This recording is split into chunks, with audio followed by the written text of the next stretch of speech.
Hey, everybody. Welcome to Everyday Hockey. I'm Dale. And I'm Greg. And Greg, how are you feeling? Feeling pretty good, I guess, considering. You had a bit of a hospital visit last week. Well, as we have briefly touched on in previous podcasts, I was having some gallbladder issues and decided that instead of sucking it up, I would get it sucked out of me. And Dale, I did a little bit of research on this, and I didn't know if you knew this, but the gallbladder is actually the dangle organ. I'm trying to relate it to hockey here. Wow. Okay. I did a bit of research. So think about these guys: Connor McDavid, Yeah.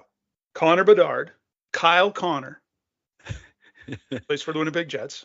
Yeah. All unbelievable danglers. These guys can make everybody miss, right? Through the skates and on the backhand, top shelf, that kind of thing. And every one of these guys still has their gallbladder.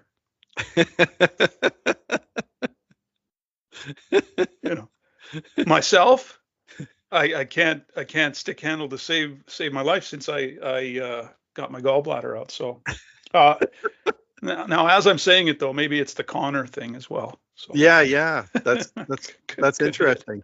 Maybe this will catch on. Yeah, if you're a big league scout out there and you're looking to sign somebody, check to see if he's got his gallbladder, because if it's gone, hands might be gone with it. It's like, hey, that kid can stick handle in a phone booth. Yeah, it's the gallbladder. Shout out to the staff over at the Dartmouth General Hospital who took me in, made me one of their own for about an hour and a half, and sent me on my way, minus my gallbladder. But recovery's going pretty good.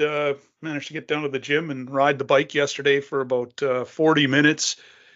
Felt completely horrible and took a lot of beating from my daughter-in-law, who's a nurse, and my wife, who said, "You did too much." And I said, "Ha." Well, hey man, it's good to see you up and running again. Good to be back. But I wanted to ask you, because we did take a week off. I wanted to ask you how things were progressing with your daughter Erica's playoffs in Sweden. Well, kind of like my gallbladder, her playoff hopes have been ripped out and discarded on a pile of medical waste.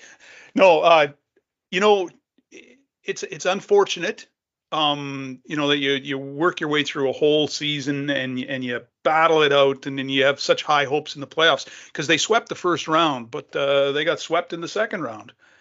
So a team called Brenus that they played in the second round, beat them 3 straight. They had a little rally in the first game. Were down by 2 goals and came back and got 2 of their own and all that. But in the end, they ended up losing it. And one of the reasons being a player that used to play for them, Vivi Vainiki. She's a Finn, and she's just phenomenal, just unbelievable with the puck. Clearly has her gallbladder. So she was scoring goals at will, and that team is playing in the final now, and they're already up 1 game, and I think they'll likely sweep it as well. So good for them, and it brings me to a good point about hockey and actually all sports. And if you're a parent or you're a coach, I think one of the things that you want to consider doing, and I mean, honestly, I can say I didn't do this myself. I had some conversations with my kids about it, but maybe I didn't, spend too much time on it. But maybe that was enough. Teach your kids how to behave when they lose. Okay? Yeah. Because in every single sporting event that I've attended, football, hockey, soccer, basketball, 50% of the people who are playing don't win the game. They lose. Right. And even when we're watching massive sports events, we watch the Super Bowl, we watch, Game 7 in the NHL, Stanley Cup playoffs. There's a brief moment where the cameras pan across and show the team that just lost in overtime. Right. Devastating. devastating. Emotions are raw. Usually in the NHL, it's really a scene of guys sitting on the bench, tears in their eyes, guys crumpled in the corner, can't believe it's over. And I think one of the things about that is those professionals Yeah. have had some training or at least some sense of what it looks like. The younger they are, though, sometimes things are a little out of control. So the Right. emotions get the most of them. And I'm not going to say it's always true colors that come out, but maybe a little bit of that. Because when you look at it, you say, the kid that loses in overtime in a big game and then takes his $600 stick that his mom and dad just bought him and breaks it across the goal. Yeah. Is that an appropriate way to respond to losing in a game that 50% of the people on the ice are going to lose the game? Right. And you go, yeah, okay, well, how could you teach that child, that young person to handle that better? And I think sometimes what we do is we see players, especially in a gold and silver medal match, like the gold medal game. Yeah, you lose the game, and you get to the medal ceremony, and you still got all the emotions, and the tears are flowing. And sometimes you see players refuse to allow the presenter to put the medal around their neck. Yeah. Yeah. Or as soon as it goes around their neck, they pull it off and they throw it to the ice and that kind of thing. And you just think, well, especially in big games, there's millions of people out there watching that saying, well, you got to play in a gold medal game. I mean, Yeah. Yeah. you had millions of people cheering your skill and your intuition and your motivation and all of that. And then when it's over, you refuse to accept a silver medal. Like, come on. There's always that thing. If you don't win silver, you lose gold, but you win bronze. And the bronze medal guys are just over the moon. Yeah. They're at the end of it all, spend some time with your kid and talk about, what does it look like? How should you behave? And I always think of Ilya Brizgalov. Yeah. I mean, longtime NHL goaltender, has been out of the league for about 10 years now, I think. Played for the Ducks, Coyotes, Flyers, Oilers, and Wild. The guy was a quote machine. He was just so funny. But one of the things that he said, and I just looked it up, and I'm probably get flagged for using content that's copyright. So I'll just say what his quote was. He said, "Why you have to be mad? It's only a game." Isn't that right? That's so right. It's interesting. I on Hockey Night in Canada this past Saturday, they had John Cooper, the Canadian Olympic head coach, and I really like that after hours segment. Scott Oak asked him about the Olympic experience, and he said, you know what, it was really hard because they had to sit for half an hour out there. They had just lost, and they had to stand and watch the Americans get their gold medals and things like that, and the hoopla and all the stuff. And part of it was, he said, it's just motivation for the next Olympics. One thing I know for myself too is, after a tough loss, it's always better 24 hours later if you can kind of contain your emotions as much as you can. It's like 24 hours from now, you're going to feel way better. Yeah, put it in perspective. Well, yeah, I think it's one of those things where sports has such a cyclical nature to it. I mean, come on. Next year we're going to be playing for the same cup again. In that moment in time, it's the most horrible thing that's ever happened to you.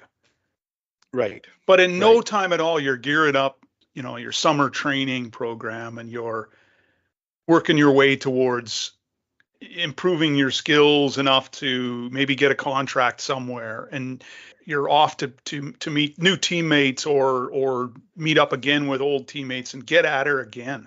What a privilege. And the cyclical nature of sports might be a 4-year cycle. It might be a 1-year cycle. And I always baseball is one of those ones where it kind of grinds my gears a little bit when you see, and I'm not necessarily a baseball guy, so yeah, it's a big deal to win the American League pennant, and then spend an evening on TV drinking your face off and spraying each other with champagne Right.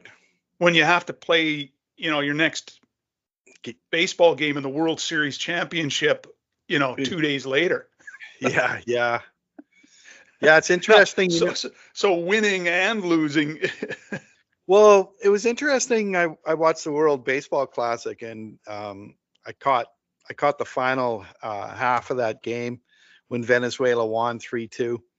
And actually, the pitcher for Venezuela was crying as he was pitching, like the final batter. But I can't remember the American baseball player that took off his silver medal, though. He wasn't like they put it on. He walks towards the dugout, and you can see in the background halfway to the dugout, he's taking it off. Mhm, And mhm. there was a lot of criticism on Twitter, especially about it. It's kind of like you're saying. It's like, you know what? Just remember that there's always cameras on now in our society, Oh and they're yeah. catching every moment. And if you Mhm, can mhm. just ride that out and carry that silver medal to closed doors past the dugout and then take it off in the dugout, you're good to go. Well, Yeah. and again, what statement are you making? Are you making a political statement? Are you making a personal statement? What are you saying? And that I think is an important thing to keep in mind. Right.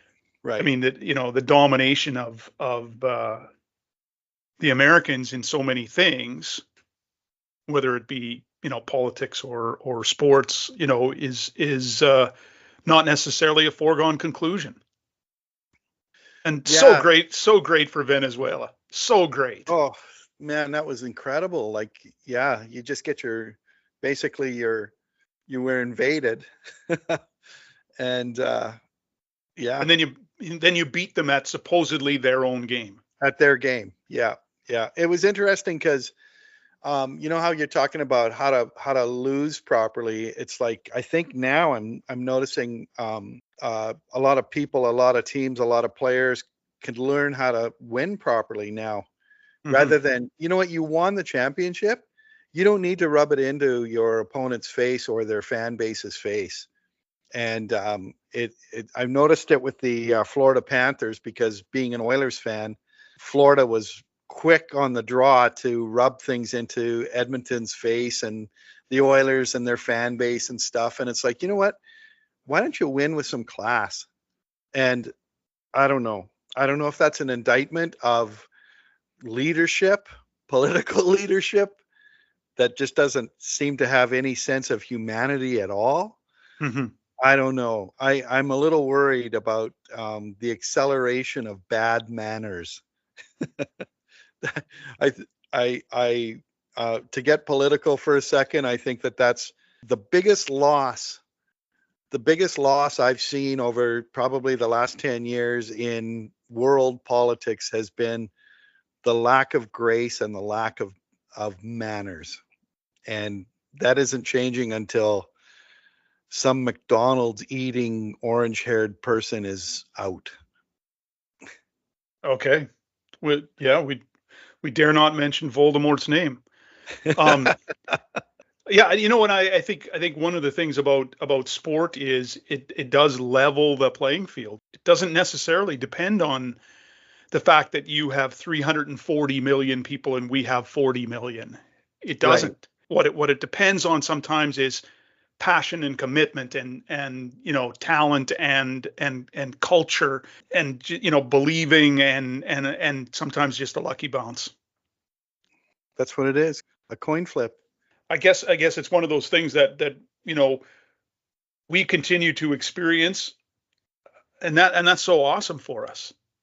It Like is. really, really, It, it when you lose to the Americans, you know what you have in front of you? An opportunity to beat the Americans. yeah. Yeah. Well, it was interesting. Some of the commentary I was seeing after the Olympic after the Olympics and USA winning and stuff, and they were saying it's best on best, and there was quite a few comments from down south talking about best on best, and we beat the best, and it's like, well, the Russians weren't there.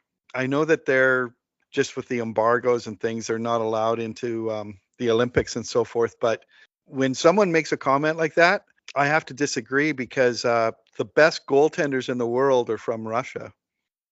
And the leading scorer in the National Hockey League is Kucherov. He's probably going to win the MVP this year.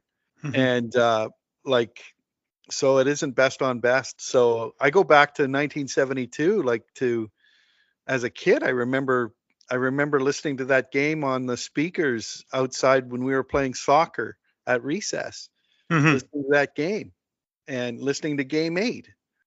And it was Bob Cole. Bob Cole did the call on radio, and Foster Hewitt did it on television. And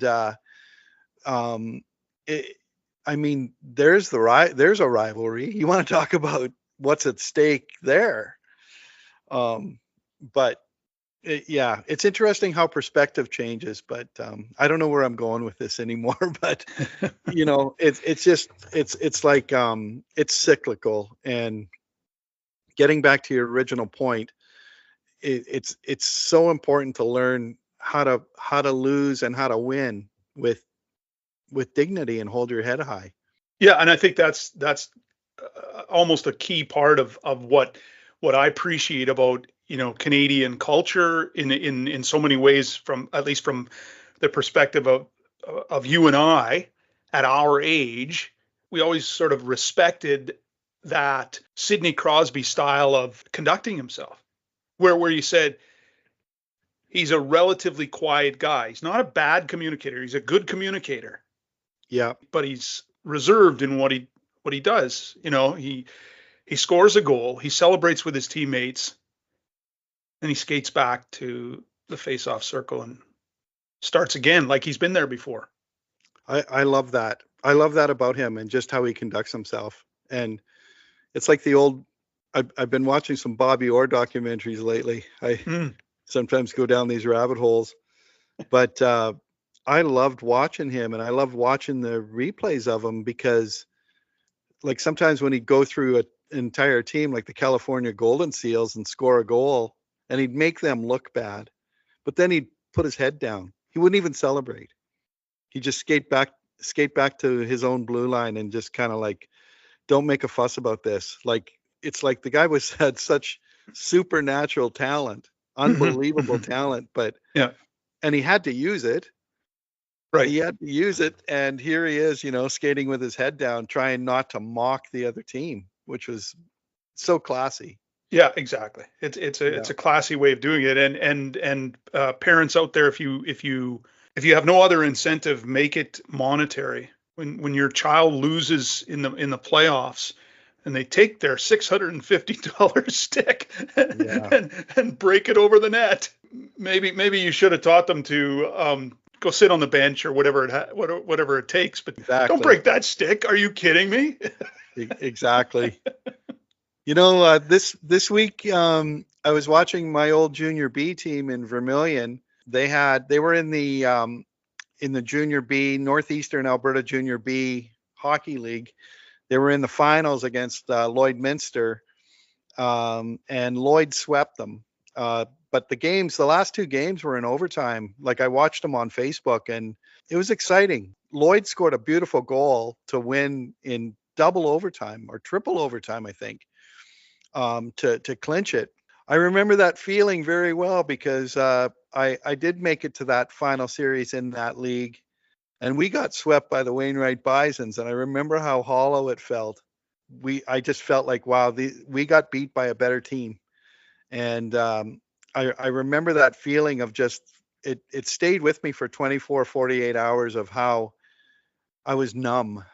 Numb, but yeah, I didn't break any sticks or anything like that. But that looked like a really good series, and it was kind of fun just to watch it and reminisce, because I know as a kid, like, the Vermilion Stadium's been around since the early 60s. And I remember going into that stadium as a boy and watching my junior B heroes win in provincials. I remember a series against Lethbridge. I think it was 1973. Vermilion at that time had a population of 3,000 people.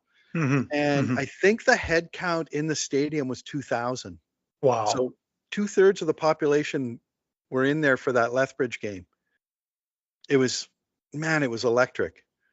It was electric. My favorite spot in the stadium was gone. I got there late. Like I got there, well, not late for the game, but like a little later on, and my favorite spot, it was gone. Like It was gone. I had to scramble to find a seat. But well, I mean, again, the magic of sport, right? I mean, what can bring a community together more than a sporting event like that? Guys that played on that team are still my hockey heroes. They're still I when I see them or meet them, it's like they're up on a pedestal for me. It's kind of cool. Good times. But, good times. Yeah. Yeah. Speaking of good times, how are things in Edmonton? Oh, man, I listen to a little bit too much sports radio here, and I go to Oilers Twitter too much.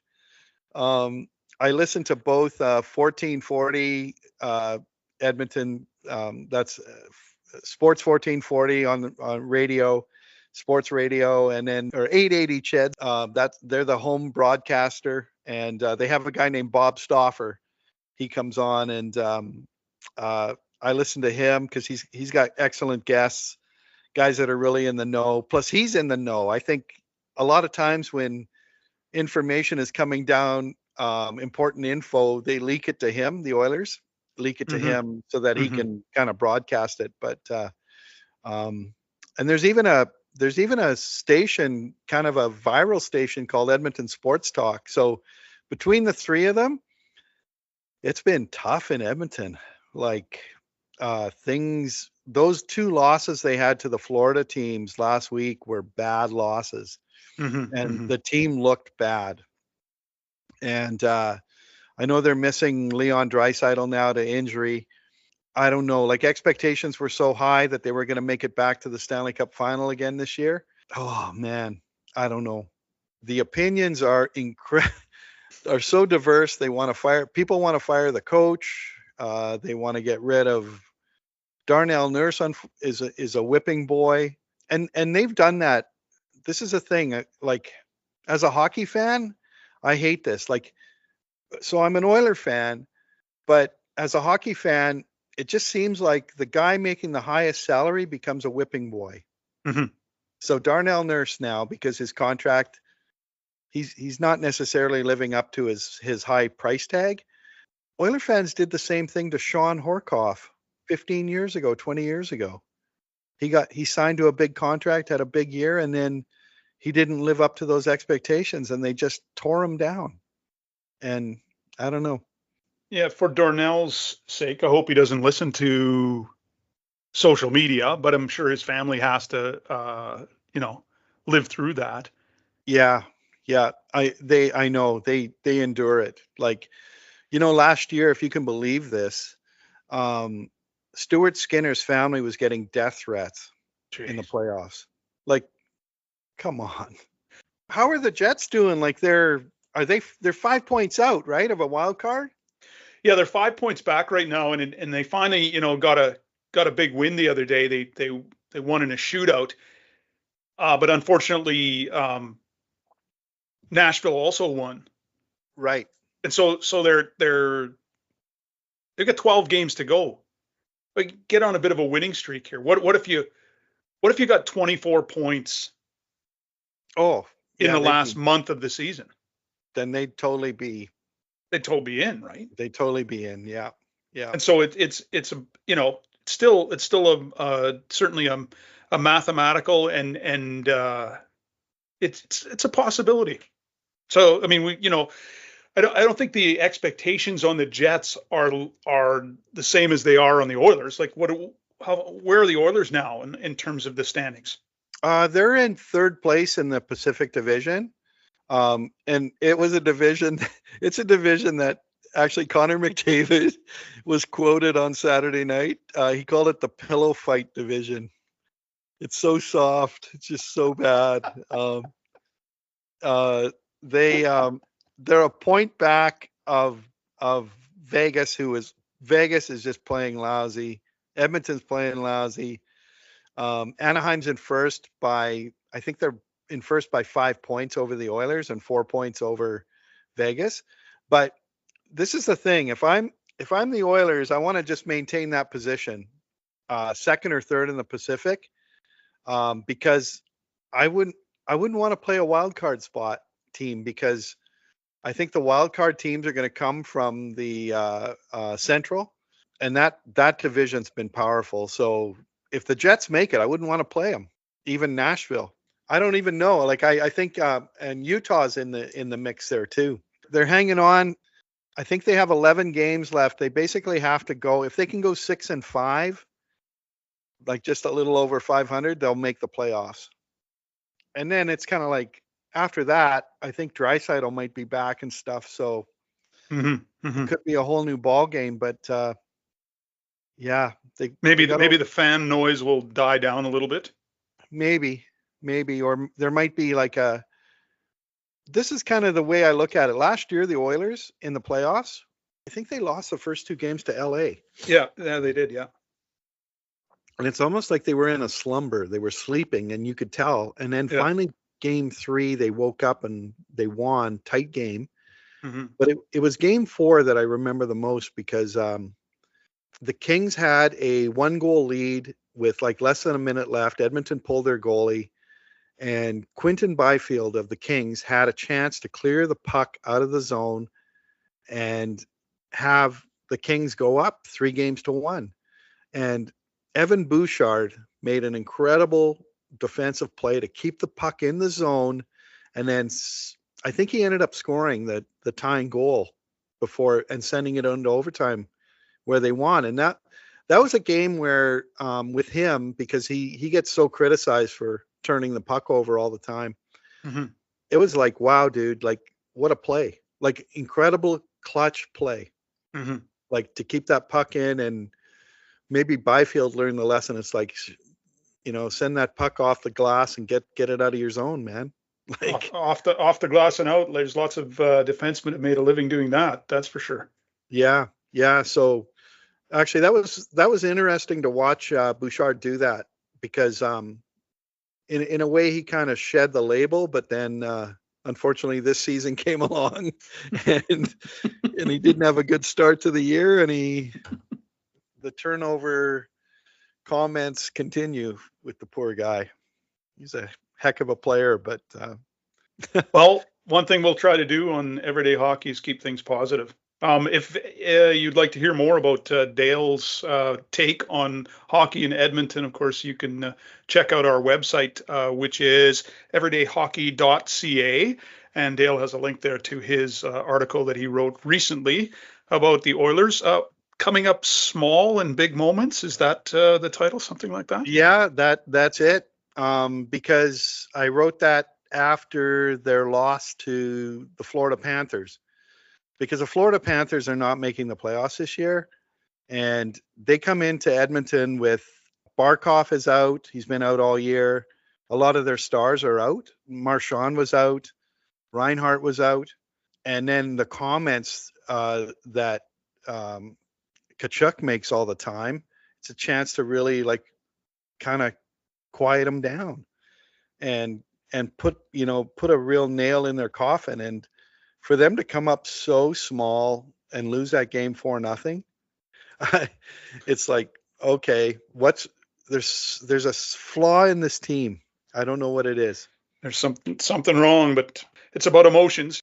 It's like your favorite teams, and the great memories of hockey for people when your team does break through and when they overcome those obstacles and they win in clutch moments. This generation of Oiler players, I'm kind of still waiting for that. Even though they've won a lot, they haven't taken it all the way.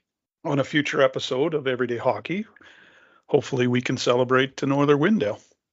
Yeah, that's right. Or the Jets. I kind of maintain that if the Jets make it into the playoffs, man, I would watch out. They're going to be a tough out. If they but they got to get in. That's the big thing. That is definitely a big thing.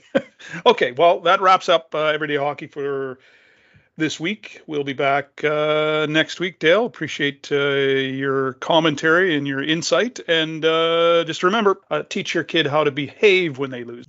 Great topic, man. Really appreciate it. Also got to say a shout out to our sponsor, ASAP Windows and Doors, Angus McMillan. You can visit their website at asapwindows.ca. You can also email Angus at asapwindows.ca and ask for the Everyday Hockey Special. And just wanted to give a shout out. I played on a slow pitch team with a friend of mine, Don Comartin, and he passed away in February. And he was a great guy. He was a sports guy. And not only did we play slow pitch together on the same team, we also played volleyball and wallyball down in Edmonton together. And he was just a real sporting gentleman. He was a gentleman. And I was really sad when he passed and went to his funeral. And just a shout out to him. This has been episode 9 of Everyday Hockey. Look for us on YouTube, Spotify, and Apple Podcasts. Our website is everydayhockey.ca. Our email address is everydayhockeypodcast@gmail.com. Leave a comment, send us an email. It's a win for us if you hit subscribe, but if you don't, we promise not to break our hockey sticks.